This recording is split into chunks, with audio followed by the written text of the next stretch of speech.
Everybody, welcome back. जैसा कि मैं आप लोगों को डायरेक्ट एंड इनडायरेक्ट स्पीच पढ़ा रहा हूँ।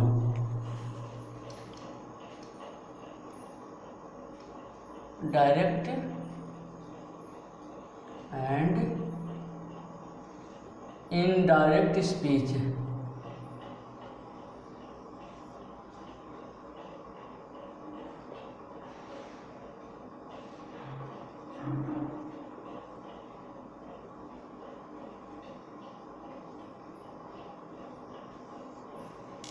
जैसा कि मैं आप लोगों को डायरेक्ट एंड इनडायरेक्ट स्पीच पढ़ा रहा हूँ, डायरेक्ट एंड इनडायरेक्ट स्पीच में मैं आप लोगों को इंट्रोगेटिव सेंटेंस पढ़ा रहा हूँ। और इंट्रोगेटिव सेंटेंस में हम लोग use of yes no answer to questions का अध्ययन करेंगे। मतलब कुछ नरेशन में ऐसे सेंटेंसेस होते हैं जिससे प्रश्न पूछे जाते हैं और उसके जवाब में यस या नो का प्रयोग होता है। तो ऐसे वाक्यों को जब हम इनडायरेक्ट में बदलेंगे तो कैसे बदलेंगे, उसके रूल्स आप ध्यान से देखिए। Some special rules.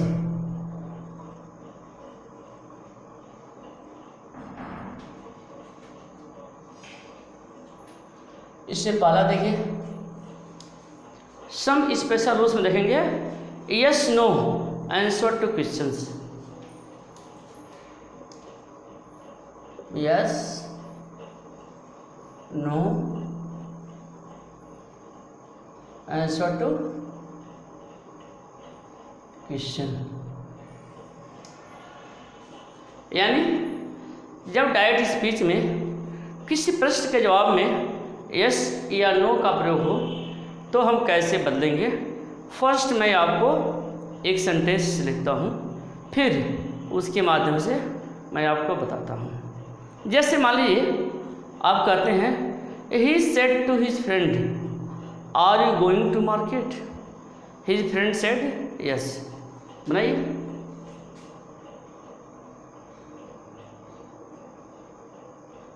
He said to his friend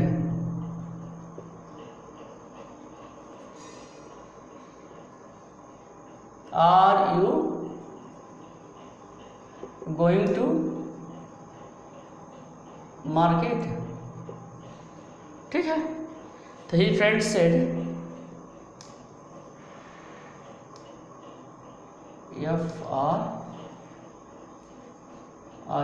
FRIEND। His friend said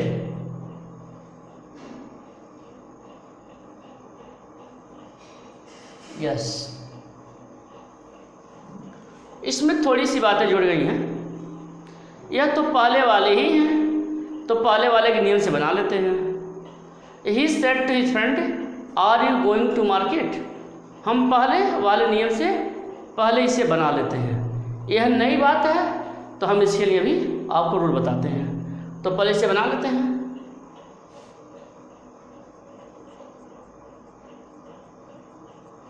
He asked his friend if he was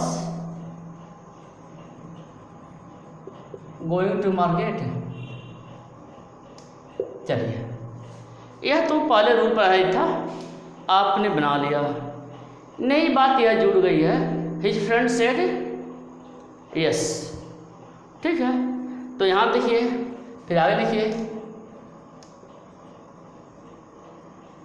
his friend replied that. यहाँ तक समझ में आया। हिज फ्रेंड सेड है तो हिज फ्रेंड रिप्लाइड कर दिया, यहाँ तो हो गया। फिर कनेक्टिव में दैट लगा दिया।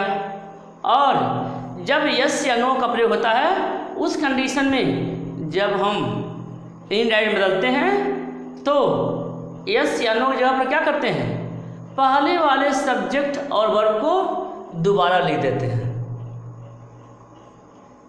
यह दोबारा हम लिख देंगे, ठीक है। दैट ही वॉज, यह बन गया।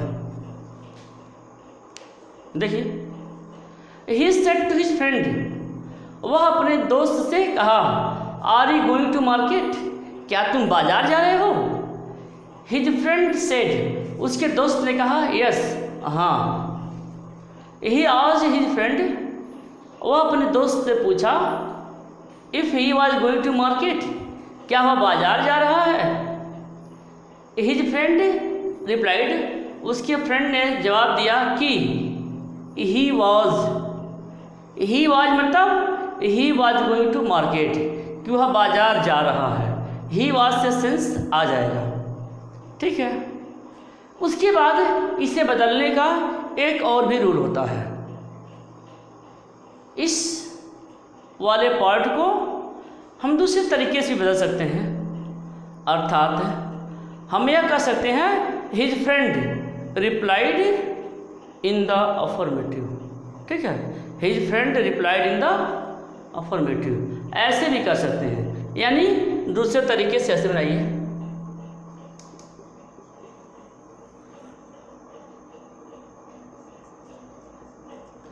He asked his friend if he was going to market, यहाँ से हो गया। if he was going to market, तो आगे लिख देंगे, his friend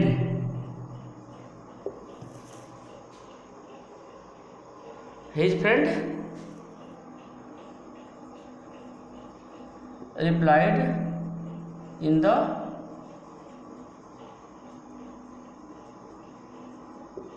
affirmative, ठीक है।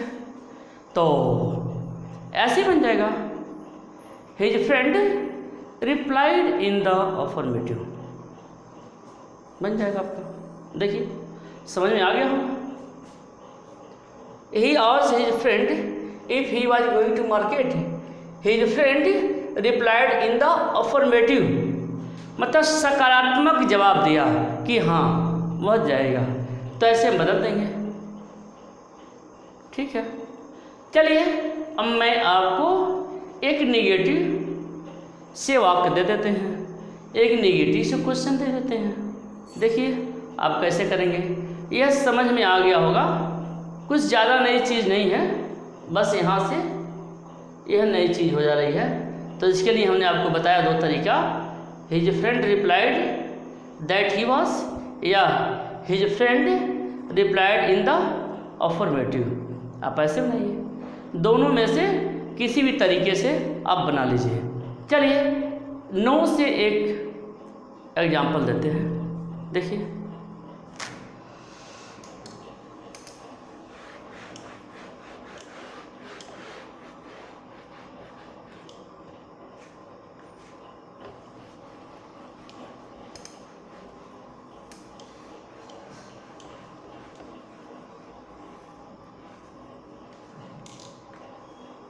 नो से जैसे his mother said to Mukesh, his mother said to Mukesh have you completed your work, तो Mukesh said no.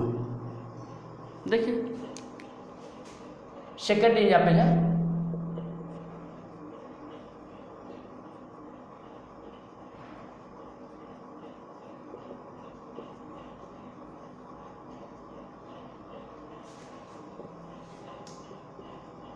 have you completed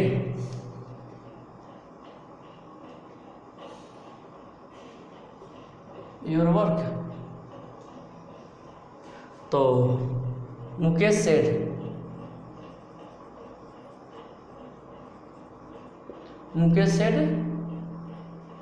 no.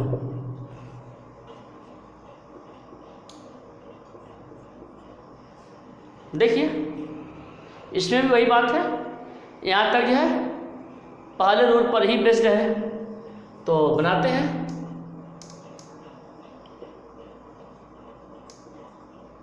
He mother asked Mukesh if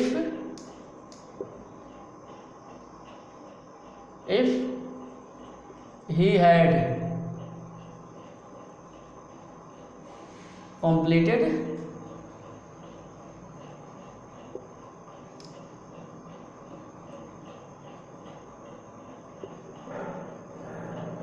his work, देखिए his mother asked Mukesh if he had completed his work। तो देखिए आगे,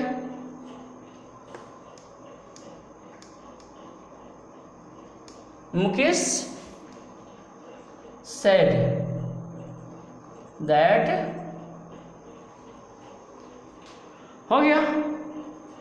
Mukesh said that हम चाहे तो replied भी लिख सकते हैं, ऐसे नेगेटिव वाक्यों में सेड ही रहने देते हैं, रिप्लाइड भी आप लगा सकते हैं, कोई ज़्यादा प्रॉब्लम नहीं है। तो मुकेश सेड दैट, फिर आपको बताया था कि नो या यस के लिए पहले वाले सब्जेक्ट और वर्ब को दोबारा लिख देंगे। तो ये हो जाएगा दैट ही हैड, फिर नो है तो आप नॉट लगा देंगे, ही हैड नॉट। ठीक है, अब हम इसे दूसरे तरीके से बना सकते हैं। दूसरे तरीके का मतलब क्या? दूसरे तरीके का मतलब होगा Mukesh replied in the negative, बस बनाइए।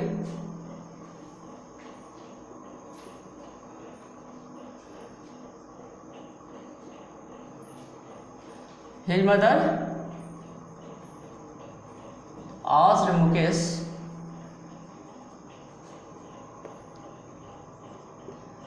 if he had completed his work। हो गया, तो बना देंगे Mukesh replied in the negative. यह बन गया आपका दोनों तरीके से।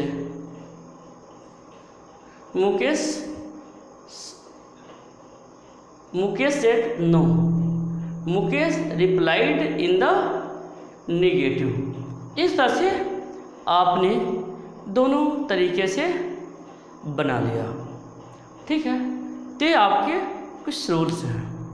चलिए आपको कुछ और बातें बताते हैं। रूल नंबर 2 बताते हैं।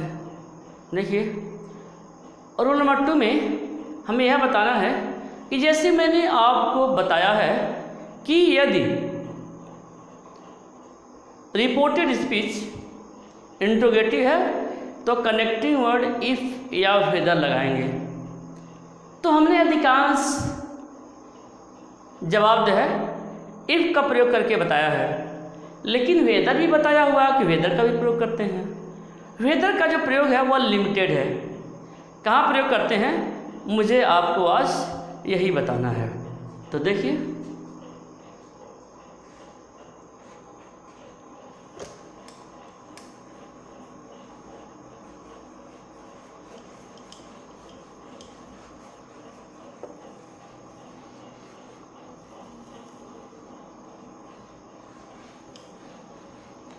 रूल नंबर 2,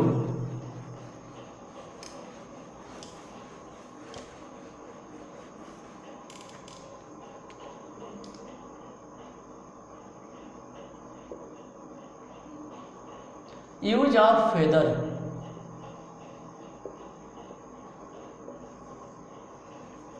वेदर का प्रयोग कहाँ करते हैं? वेदर का प्रयोग कहाँ करते हैं? जब रिपोर्टेड स्पीच से कोई पसंद अथवा विकल्प का भाव स्पष्ट करना हो तो वेदर का प्रयोग ज़्यादा अच्छा होता है।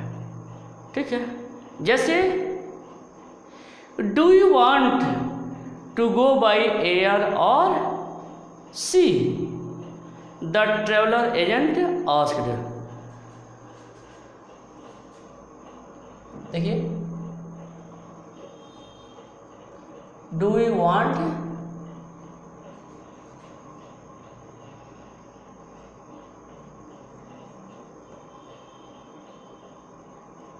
by air or sea,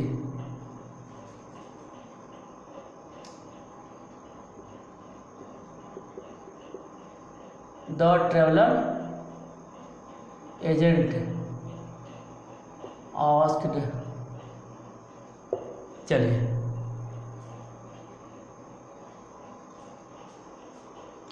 do you want by air or sea, the traveler agent asked। तो इसका सेंस क्या हो सकता है? Do you want to go by air or sea, do you want to go, do you want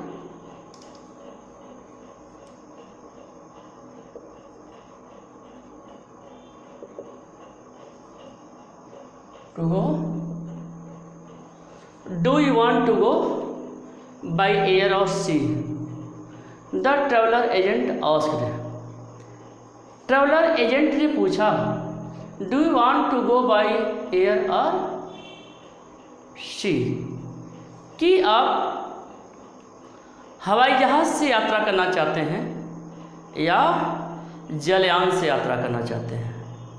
ठीक है, हवाई जहाज से यात्रा करना चाहते हैं या जलयान से यात्रा करना चाहते हैं। विकल्प रखा हुआ है, दो विकल्प है। तो जब विकल्प है तो इस कंडीशन में हम वेदर का प्रयोग करेंगे। और शेष सब नियम तो पहले जैसे ही हैं, तो बदल दीजिए, क्या करना है। द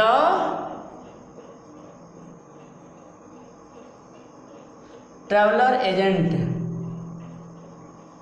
आस्क्ड, किससे पूछा? किसी से भी पूछ सकता है, मुझसे भी पूछ सकता है, तो हमने मी मान लिया। ठीक है, the traveller agent asked me मान लिया, और मी के अनुसार हम इसको बदलेंगे तो आई हो जाएगा वेदर, और कनेक्टिंग वर्ड वेदर हो जाएगा। Whether I wanted to go to, whether I wanted to go by air or sea, to go by air or sea, यह बदल गया आपका आंसर। कुछ नहीं किया नया, बस इसमें हमने if के जगह पर वेदर का प्रयोग कर दिया, क्योंकि इसमें विकल्प का भाव स्पष्ट हो रहा है। ठीक है, तो the traveller agent asked whether I wanted to go by air or sea. समझ में आ गया होगा। चलिए नेक्स्ट एग्जाम्पल देखते हैं। जैसे द या इफ से हम कोई सेंटेंस बताते हैं। जैसे if you get the admission in MD will you move Delhi. ठीक है, जैसे if you get the admission in MD,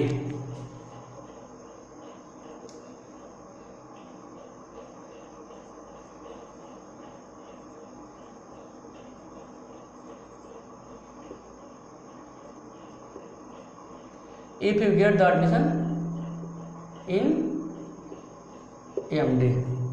चलिए, if you get the admission in MD will you move to Delhi?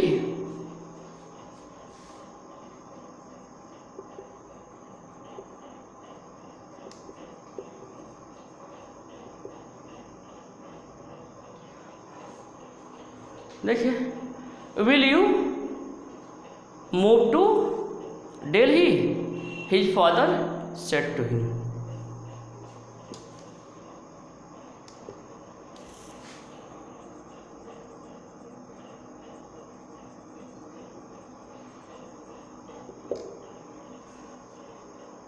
बस देखिए, इसमें 2 वर्ड में चॉइस करना था, इसमें 2 सेंटेंस आ गया। तो इस तरह के कंडीशंस आ सकते हैं, ऐसा संभावना कम है क्योंकि नॉर्मल क्वेश्चंस ही पूछे जाते हैं आपसे, लेकिन आप सभी तरह के क्वेश्चंस जानते रहिए, ठीक है। तो देखते हैं, बनाइए।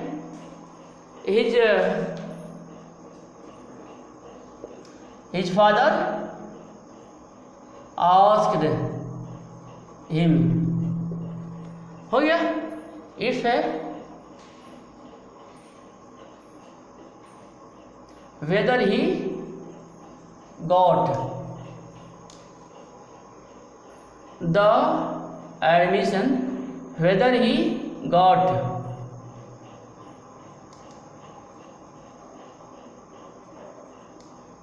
the admission, whether he got the admission in MD। देखिए, whether he got the admission in MD, तो आगे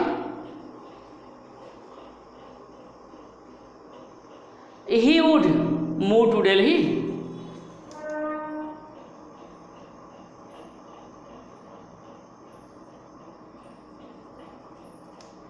he would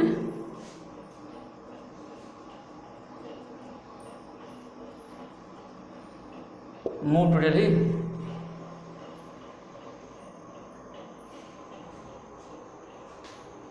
His father asked him whether he got the admission in MD, he would move to Delhi।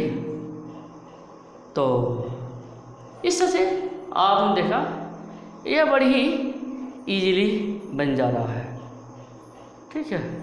तो चलिए एक question और देख लेते हैं, ठीक है। यह समझ में आ गया होगा आपके। इसमें 2 सेंटेंस दिए गए हैं ऑप्शन के लिए, इस कंडीशन में जो है यहाँ पर लग गया आपका। तो his father asked him whether he got, present indefinite, past indefinite, he got the admission in MD, he would move to Delhi. तो बदल गया आपका। चलिए नेक्स्ट सेंटेंस देखते हैं। जैसे do you want to insurance your luggage or not.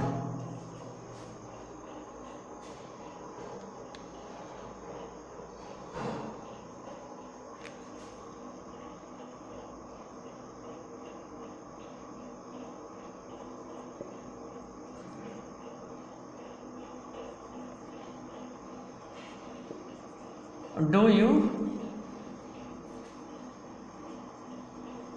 want to insurance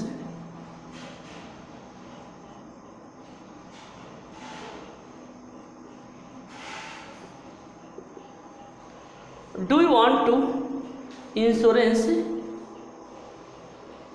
your luggage or not। चलिए, The station master asked, the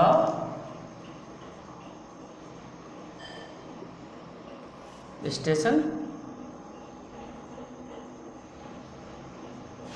master asked, do you want to insurance your luggage or not? The station master asked। ठीक है, सब rule जो है पहले ही वाले हैं, बस इसमें आपको जो है वेदर का प्रयोग कर देना है। तो चलिए बनाइए।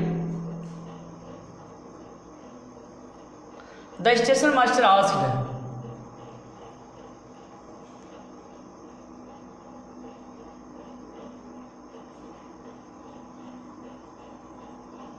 द स्टेशन मास्टर आस्क्ड, किससे पूछा? किसी से भी पूछ सकता है।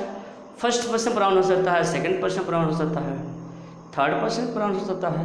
चलिए यहाँ हम मान लेते हैं मी, मुझसे पूछा। The station master asked me, you बदलेगा तो हो जाएगा वेदर आई वांटेड टू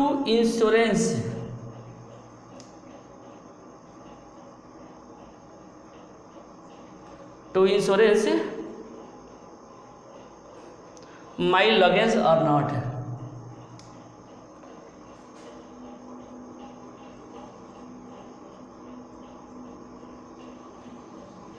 बन गया आपका। देखिए, do you want to insurance your luggage or not? The station master asked.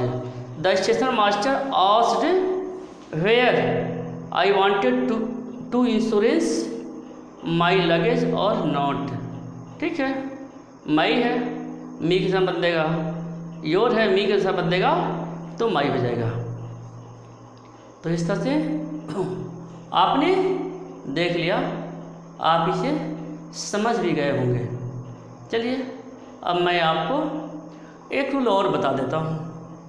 इसे देखिए, last rule number 3, some special rules में रूल नंबर 3 मैं आपको बताने चल रहा हूँ। ठीक है, देखिए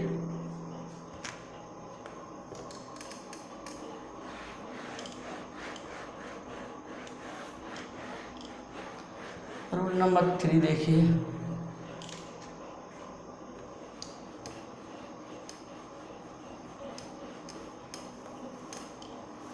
रूल नंबर 3 क्या है, इसे भी समझ लीजिए।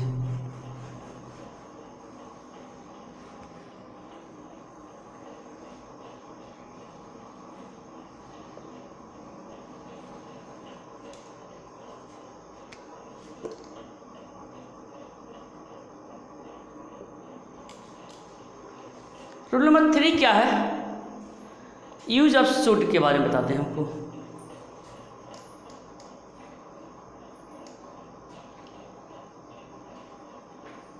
यूज ऑफ शुड,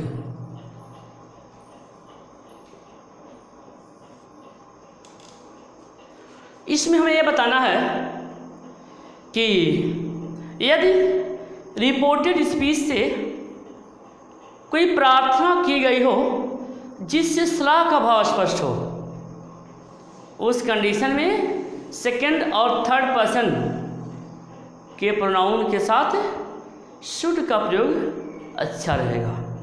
ठीक, चलिए एक सेंटेंस के माध्यम से मैं आपको समझाता हूँ। जैसे how shell I solve the problem.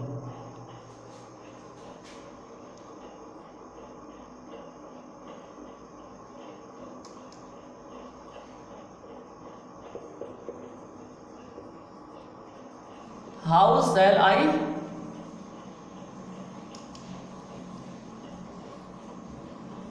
solved, how shall I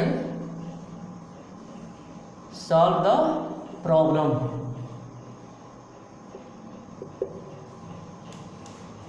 How shall I solve the problem? Problem, comma, mother.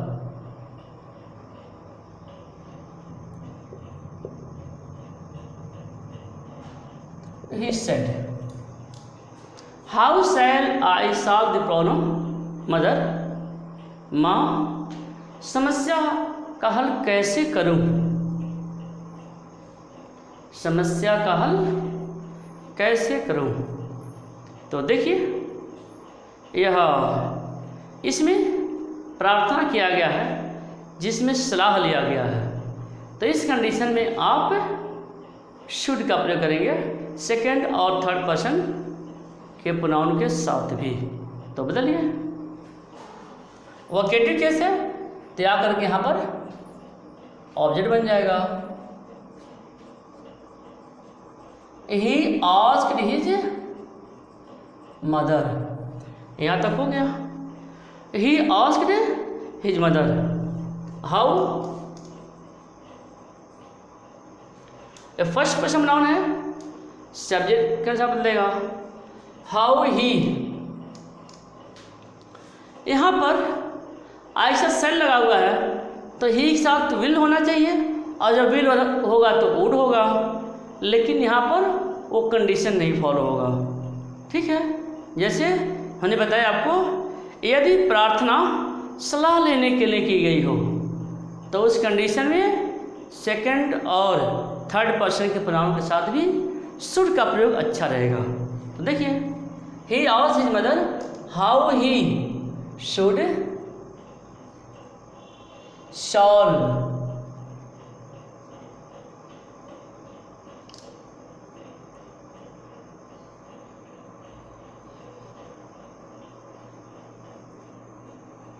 Solve the problem.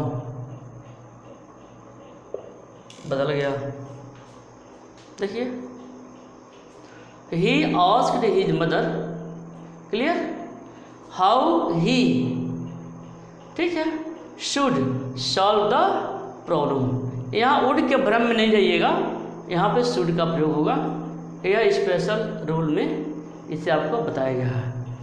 तो इस तरह से जो यह इंट्रोगेटिव सेंटेंस है यह समाप्त हुआ। ओके।